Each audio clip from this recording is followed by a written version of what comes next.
Bonsoir à toutes et à tous, ravi de vous retrouver pour un nouveau numéro d'Accès Direct, votre rendez-vous quotidien avec l'actualité et l'information, ici en Savoie-Mont-Blanc, en direct sur votre chaîne préférée. Nous sommes le mardi 2 avril 2019, c'est parti pour 45 minutes de belles rencontres. Au programme ce soir, nous parlerons de la situation de l'emploi et de l'industrie en Haute-Savoie avec Michel de Bernardi, le directeur territorial de Pôle emploi Haute-Savoie. Du développement durable ensuite avec Stéphanie Bergman de l'association YGREN. Et je recevrai enfin Evelyne Garaskeli pour parler du dépistage du cancer du sein. Mais avant toutes ces réjouissances, j'ai le plaisir d'accueillir Clémence pour les titres du journal. Salut Clémence. Salut Seb. Laurent Wauquiez a présenté ce week-end le 5e volet de son plan montagne. Absolument, donc c'est le 5e volet du plan montagne qui a été dévoilé précisément samedi. Il est très attendu et doit permettre d'augmenter notamment le nombre de classes de neige qui est en net recul depuis une dizaine d'années. Reportage à suivre, c'est toi d'ailleurs qui est l'auteur de ce reportage. Et puis début de notre série de la semaine consacrée au street art.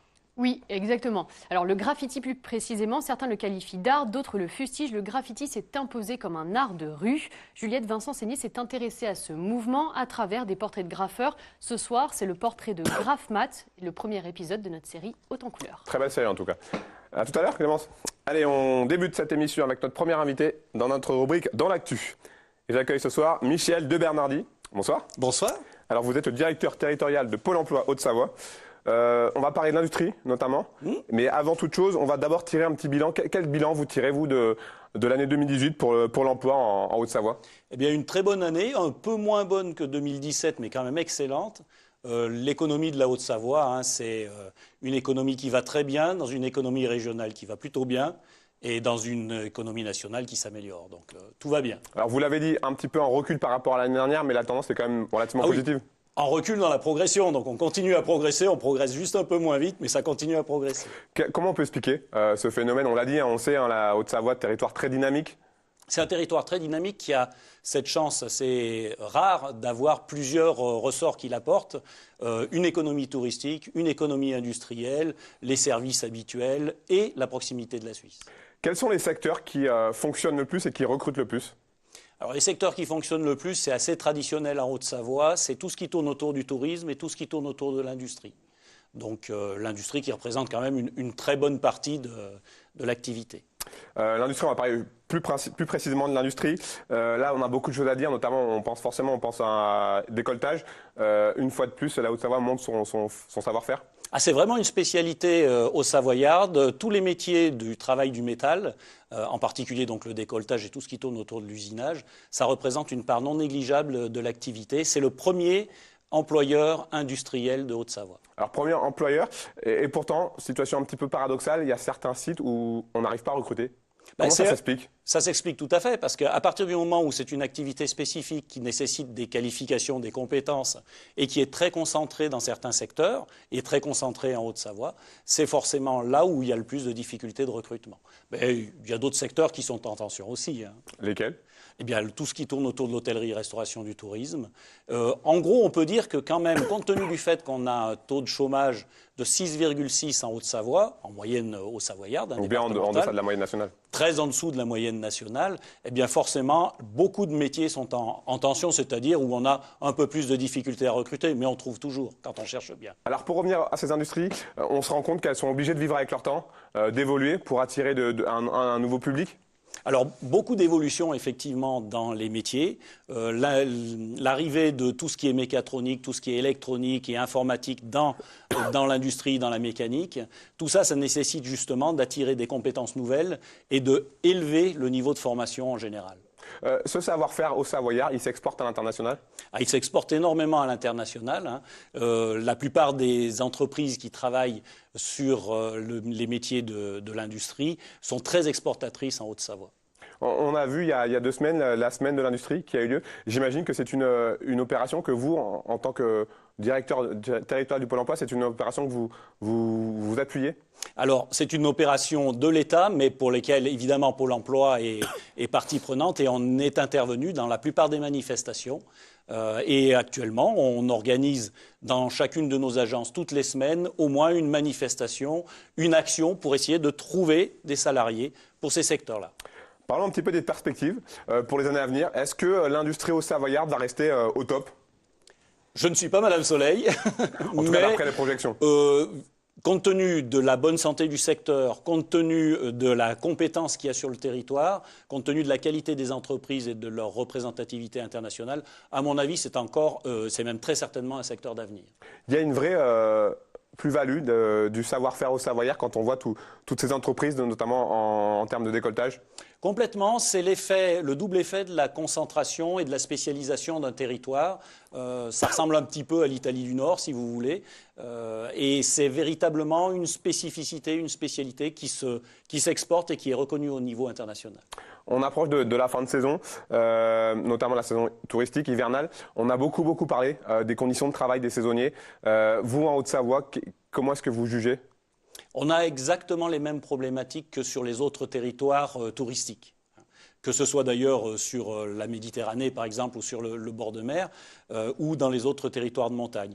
Là, on a des difficultés effectivement pour faire venir de la ressource humaine, avoir de la ressource humaine locale, mais néanmoins, les entreprises tournent. Et là, c'est la fin de la saison, ça s'est très bien passé. Qu'est-ce qui fait ça ressemble un petit peu à ma première question, mais comment on peut expliquer qu'aujourd'hui, alors je vais prendre les Pays de Savoie dans leur globalité, soient aussi dynamiques en termes d'emploi? Le fait que dans un même territoire, vous ayez plusieurs secteurs professionnels, secteurs d'activité qui tirent l'ensemble de l'économie. Il y a le tourisme, le côté saisonnier avec une double saisonnalité, ce qui est particulier, hein, l'été, l'hiver. À côté de ça, vous avez tous les services et puis vous avez l'industrie. Et n'oublions pas aussi le quatrième ressort qui est l'attractivité liée aux relations franco-suisses. Justement, la Suisse, ça joue, le fait d'être frontalier d'un pays comme la Suisse? Ça joue énormément parce qu'il y a beaucoup de travailleurs frontaliers qui traversent la frontière toute la semaine, tous les jours. Tous les jours. Alors, donc forcément, il y a des questions. Les gens qui travaillent là-bas ne travaillent pas ici, certes, mais l'argent qu'ils gagnent là-bas, ils le ramènent ici. Donc l'économie en profite dans tous les sens. Alors, dans cet océan positif, est-ce qu'il y a néanmoins des petits points négatifs dans la situation de l'emploi en Haute-Savoie? Des choses à améliorer, des choses à performer? Alors, comme partout et comme tout le temps, ce qui compte pour nous le plus, et là où on a le plus de choses à faire, c'est d'améliorer la compétence moyenne des demandeurs d'emploi, c'est-à-dire augmenter le niveau de formation. C'est pour ça que nous profitons, dans les 4 ans qui viennent, du plan d'investissement sur les compétences de l'État pour pouvoir former le plus possible de demandeurs d'emploi. Et si j'ai un message à passer, c'est si vous êtes demandeur d'emploi, allez voir votre conseiller Pôle emploi et parlez-lui formation parce qu'on a des possibilités. C'est quelque chose qui est méconnu aujourd'hui? C'est quelque chose qui n'est pas méconnu, mais dont les gens ne se rendent pas compte qu'il y a des possibilités et que c'est véritablement le moment d'en profiter. On parlait d'industrie tout à l'heure. Je vous l'ai dit, hein, il est vraiment important que tout le monde augmente sa compétence parce que la compétence nécessaire dans l'ensemble des métiers ne fait que progresser. Et donc, il faut suivre et donc, il faut se former tout le temps. Vous l'avez dit tout à l'heure, le taux de chômage donc en Haute-Savoie est à peu près de 6%. 6,6. Comment on fait quand on est chômeur de longue durée pour arriver à sortir de cette spirale négative qui peut arriver, même dans un territoire dynamique comme ici? Effectivement, dans un territoire dynamique comme celui-ci, il reste quand même un certain nombre de chômeurs longue durée. Il y a 3 choses sur lesquelles on doit agir. La compétence, je viens d'en parler, par la formation. Il y a la mobilité, c'est très important, aller chercher le travail là où il est. Alors, ce n'est pas forcément facile pour des questions économiques. Et puis, il y a la disponibilité. Ces 3 éléments-là, quand vous travaillez dessus, eh bien, vous êtes sûr que ça va progresser dans votre situation. Au niveau de Pôle emploi Haute-Savoie, est-ce que quelques actions sont prévues dans les semaines, des forums, des salons? Alors, on assure dans le cadre d'une opération nationale qui s'appelle #vers un métier. Chaque semaine, dans les agences Pôle emploi, vous avez des opérations de recrutement ou des opérations de communication sur des métiers pour voir ce que c'est qu'un métier. Et il suffit de se rendre sur les sites de Pôle emploi et vous avez tout le programme. Pour résumer, on peut dire aujourd'hui que la situation de l'emploi en Haute-Savoie est plutôt plus que positive? Une situation très positive dans une région où la situation est positive et dans un pays qui s'améliore. Une dernière chose avant de se quitter, le Brexit.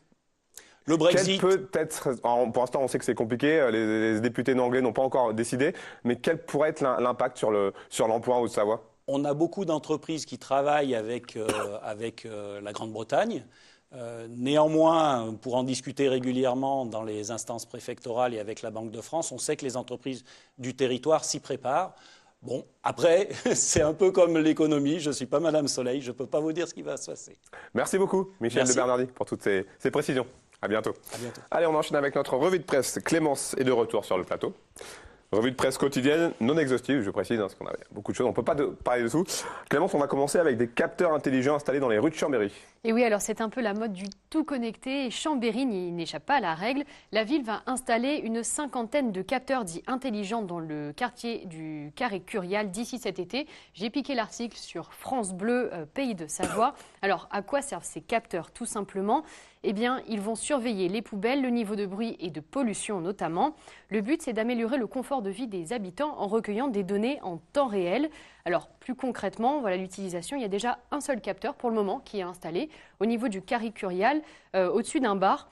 Si le niveau sonore de ce bar-là est trop élevé, le gérant du bar reçoit un SMS l'avertissant que le niveau sonore est trop élevé avant même que la police ne se déplace sur les lieux. C'est toujours effectivement plus agréable.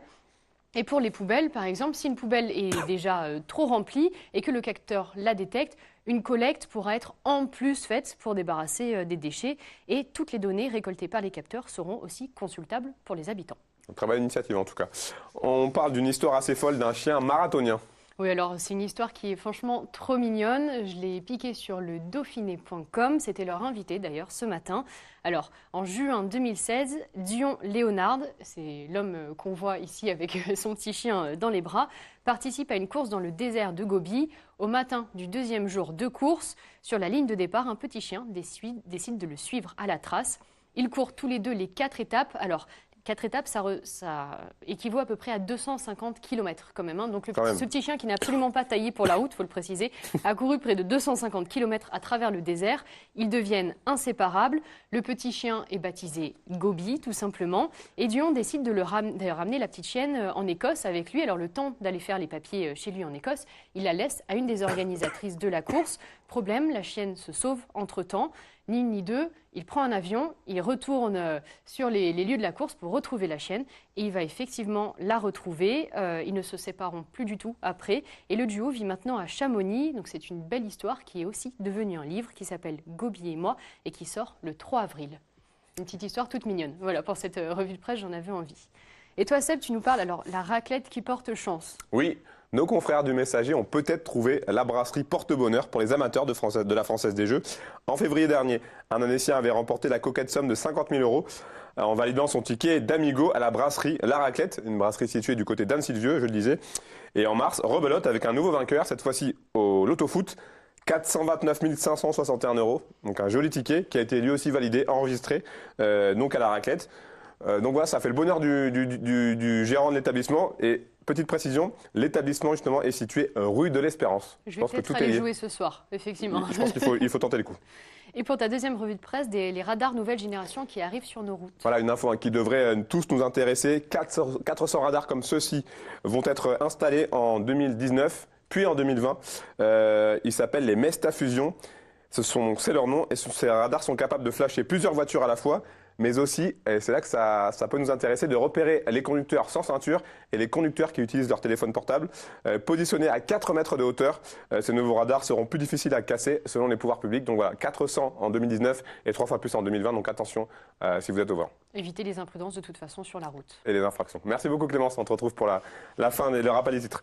Allez, j'accueille à présent Stéphanie Bergman de l'association Y pour notre virgule initiative, notre rubrique initiative. Bonsoir. Bonsoir. Première question toute simple, est-ce que vous pouvez nous présenter l'association Y? Alors l'association Y, c'est un mouvement citoyen qui a maintenant à peu près 10 ans, qui fait de l'éducation à la citoyenneté mondiale. On a 5 structures régionales sur le territoire et on travaille vraiment par l'éducation pour essayer de sensibiliser un maximum de personnes aux enjeux sociétaux. Alors vous avez donc choisi d'associer environnement durable et citoyenneté. Comment est-ce que ça se caractérise concrètement ? Concrètement, l'idée c'est vraiment essayer de comprendre, comme j'ai dit, des problématiques sociétales par des mises en situation, des jeux de rôle, des mises en débat. L'idée c'est vraiment de comprendre pour mieux agir derrière. Et donc on va travailler sur les questions de citoyenneté, de consommation responsable, de vivre ensemble, Donc c'est vraiment décrypter, changer nos représentations pour agir en conscience. On s'était rencontrés au conseil départemental, enfin au manège pour une opération du conseil départemental de la Savoie pour la coopération internationale. À Ygraine, vous misez énormément sur les jeunes, sur l'éducation. Comment se caractérise justement ce travail auprès des jeunes? Auprès des jeunes, ça se caractérise, là on voit l'exemple, par exemple, c'est le village de l'éco-consommation qui a lieu notamment cette semaine là, au centre commercial de Courrier. Donc c'est par pas mal d'outils participatifs, c'est de l'éducation active et du coup ce sera vraiment en mettant les jeunes en action dans l'immersion pour permettre vraiment de comprendre et après de pouvoir mieux réagir. On voit qu'ils sont très contents. Ils ont conscience justement, ces jeunes qu'on voit là, des problématiques qui concernent l'environnement durable, la citoyenneté. Aujourd'hui, ils ont conscience du haut de leur âge? Certains enfants sont quand même de plus en plus conscients. C'est vrai qu'on remarque qu'il y a une conscience qui est là. Après, c'est toujours aussi la question de est-ce qu'ils ont conscience, est-ce qu'ils ont des réflexes qui sont conscients ou bien est-ce que c'est simplement on a dit qu'il fallait faire comme ça. Et donc nous, l'intérêt, c'est vraiment d'essayer de comprendre dans sa complexité de manière assez systémique avec tout ce qui est problématiques politiques, environnementales, qu'est-ce qu'il y a en lien avec la consommation, en lien avec tout ce qui est plutôt économie, etc. etc. Là, on voit que c'est pas mal des jeunes. Après, les jeunes, ça va aussi jusqu'aux seniors, quoi. Donc, on n'est pas uniquement sur ces publics-là. Et ici, en Savoie, on est quand même relativement pas mal axé, c'est vrai, sur les plutôt 16-25 ans. Alors, on le voit, vous l'avez dit, en ce moment se tient le village éco-responsable au centre commercial Courrier, une manifestation qui a lieu dans le cadre des semaines du développement durable. C'est typiquement le genre d'opération qui va dans votre sens? Tout à fait, ouais. Là, ce qui est intéressant, c'est que c'est une commande qui vient du centre commercial lui-même. Du coup, c'est intéressant parce que ça varie pas mal au niveau des publics. Et puis, il y a à peu près 400 jeunes qui seront sensibilisés cette semaine, plus le grand public sur certains horaires qui sont vraiment ouverts pour tout type de public. Qu'est-ce qu'on peut trouver justement dans ce village éco-responsable, du côté de Courrier? Alors, il y a 4 cabanes. Il y a une cabane autour de l'alimentation durable. Il y a le parc sur les déchets. Il y a la cabane plutôt salle de bain sur les pollutions des eaux. Et la dernière, c'est sur l'écomobilité. Votre slogan, j'ai vu sur le site internet, c'est « Une autre éducation pour un autre monde ». Ça veut dire beaucoup de choses, ça signifie beaucoup de choses? Oui, c'est qu'on a vraiment cette pédagogie qui est plutôt horizontale. On n'est pas forcément expert dans toutes ces matières, mais c'est vraiment essayer de questionner les gens pour qu'ils ressortent avec autant de questions que peut-être même nous on ressort. C'est vraiment essayer d'attiser cette curiosité et d'être dans un éveil d'esprit critique. Donc c'est vraiment... On a une certaine expertise plutôt de la pédagogie, on a certaines connaissances, mais l'idée c'est vraiment d'être plutôt dans laisser parler aussi les jeunes de leur connaissances à eux et puis essayer de croiser des regards pour pouvoir aussi avancer dans cette réflexion, quoi. Un mot sur le nom de l'association, Ygraine, ça veut dire quoi? Ça veut dire que vous essayez de semer à droite à gauche Ouais, Ygraine, c'est pas de la botanique, c'est plutôt essayer de faire germer des choses plutôt dans la tête. Du coup, c'est vraiment essayer de petit à petit diffuser aussi cette prise de conscience pour pouvoir aussi faire changer et arriver aller peu à peu vers une transition écologique et sociale. Quels sont les prochains grands projets là que vous souhaitez mettre en place? Je vais parler plutôt de la Savoie qui est plutôt mon territoire. On a pas mal de projets autour de la médiation par les pairs, donc c'est gestion des régulations des conflits. On a aussi des projets, un village autour plutôt du vivre ensemble dans des lycées. Qu'est-ce qu'on a d'autre? On a pas mal de projets plutôt jeunesse, c'est beaucoup en lien avec les discriminations, lutte contre les préjugés, etc.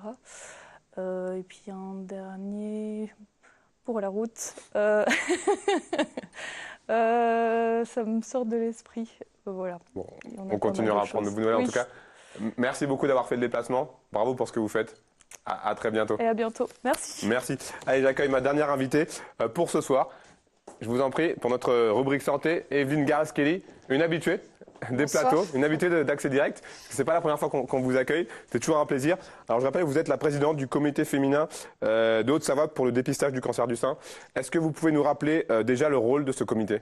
Alors le rôle de ce comité, c'est un rôle d'abord de prévention, de sensibilisation du public aux maladies effectivement liées au cancer du sein.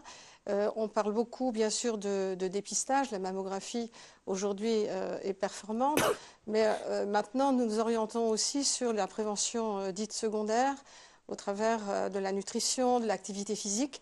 Et c'est pour cela que ces derniers temps, et presque depuis l'origine, nous avons choisi l'art et le sport pour communiquer. Et il se trouve qu'effectivement, c'était, je pense, une bonne idée. Les dernières orientations que nous avons prises aussi vont en direction des femmes à risque. Oui, on en reviendra, hein, le dépistage pour les femmes de plus de 75 ans. Est-ce qu'on sait aujourd'hui à peu près le nombre de femmes qui sont touchées par le cancer du sein en Haute-Savoie? En Haute-Savoie, il y a environ 10 000 cas, ce qui est quand même effectivement très important. C'est le premier cancer féminin, mais on sait qu'on en guérit à condition effectivement de détecter précocement la tumeur.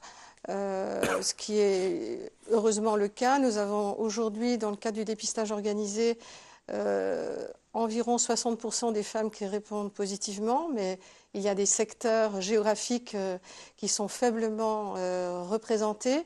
Donc c'est là aussi où nous avons axé notre action cette année grâce à un bus itinérant qu'on a affrété avec le collectif des cancers pour aller vraiment à la rencontre du public, notamment dans le Chablais et dans les zones montagneuses. Alors, votre association a été créée en 2003, si je ne dis pas de bêtises. Voilà, fin 2002, dans le cadre du plan cancer. Qu'est-ce qui a changé depuis cette date, depuis 2003? Alors, ce qui a changé, je crois quand même, c'est qu'on a gagné dans la prise de conscience, même si ça fait toujours peur, le mot cancer, le message d'espoir est passé, on sait qu'on peut guérir. Et c'est vrai que s'adressant particulièrement aux femmes, je crois que les femmes se prennent aussi mieux en charge. Donc ça, c'est vraiment très important. On voit aussi les jeunes femmes qui sont sensibilisées. Nous avons aussi des actions en direction des lycées. Nous avons suivi 3 lycéennes là, dans le cadre de leur projet pour le baccalauréat. Et ça, c'est encourageant parce que ça veut dire qu'on démystifie, on a moins peur de parler de cette maladie qui devient parfois chronique. On a des personnes qui doivent vivre avec le cancer, mais elles vivent. Elles vivent selon un mode peut-être plus difficile, mais c'est possible. Parlons de la mammographie. Il existe aujourd'hui des polémiques qui sont liées à cet examen. D'où est-ce qu'elles viennent? D'où est-ce qu'elles viennent? C'est parce qu'effectivement, on considère qu'il y a des faux positifs, c'est-à-dire qu'on va peut-être soigner des petits cancers qui n'auraient pas évolué. Mais comment le savoir?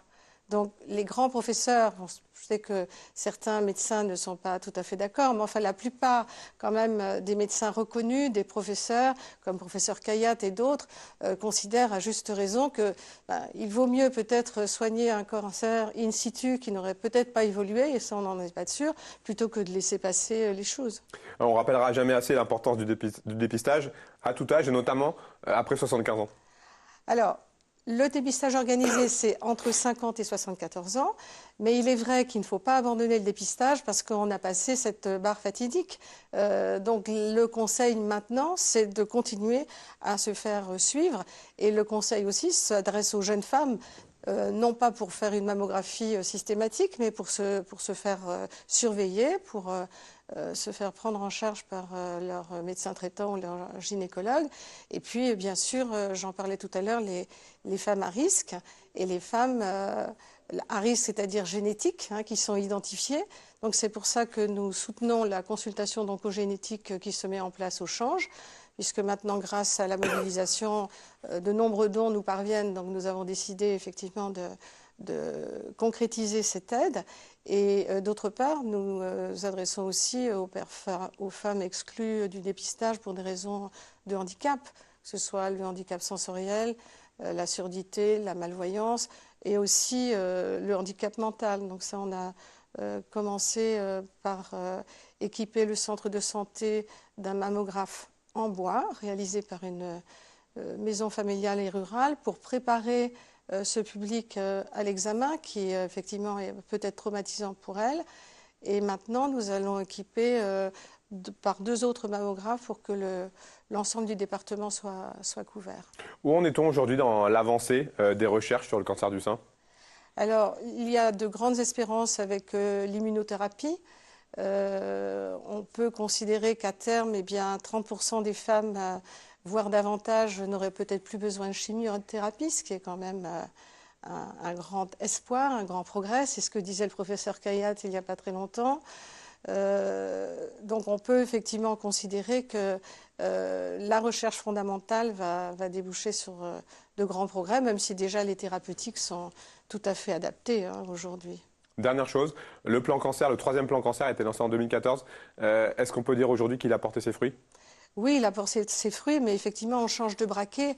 On va cibler davantage, cibler une population plus jeune dans le cadre de la prévention avec la consultation des jeunes femmes à 25 ans.